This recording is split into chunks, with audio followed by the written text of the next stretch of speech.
बताने का मकसद ये है कि देखें ये हमारे स्टूडेंट्स हैं और लाइक इनका एज फैक्टर और बाकी में भी आप थोड़ा सा कीजिएगा। मेरा मेन मोटिव बताने का ये है कि इस फील्ड को ज्वाइन करने से पहले ना लोगों की थ्योरी होती है जिसको मैं समराइज करना चाहती हूँ यहाँ पे, कि लोग ये समझते हैं कि आइदर इसमें एज फैक्टर मैटर करता है कि हमें एज ए ये स्टार्टअप लेना है तो एज फैक्टर मैटर करता है ये, लेकिन इसमें एज फैक्टर मैटर नहीं करता।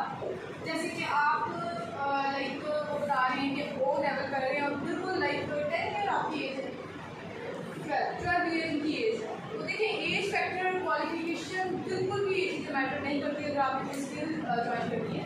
डजंट मैटर कि ये भी फील्ड ही आप ज्वाइन कर रहे हैं, आप कोई भी फील्ड ज्वाइन करें लेकिन उसमें ये चीज़ें मैटर नहीं करती। अभी आप थोड़ा सेट हो जाए, आपकी एज क्या है? 48। तो इसमें लाइक आप भी स्किल लेने लाइक करना रहे हैं और आप थोड़ा सा अपने बारे में बताएं कि आप ऐसा ये काम करना चाह रहे हैं या आप ऐसा सेलर करेंगे, थोड़ा सा आपको आगे। नहीं मैम पूरा क्लियर आ रहा है। प्राइवेटली इनका कहना ये है कि ये प्राइवेटली करना चाह रहे हैं काम, लाइक अपनी इन्वेस्टमेंट के साथ। बहुत ज़्यादा मुझे माशाल्लाह इनमें पैशन नज़र आया। स्टार्ट में जब मैंने इनसे बात की, कंफर्म किया लाइक ये एज अ सेलर काम करना चाह रहे हैं।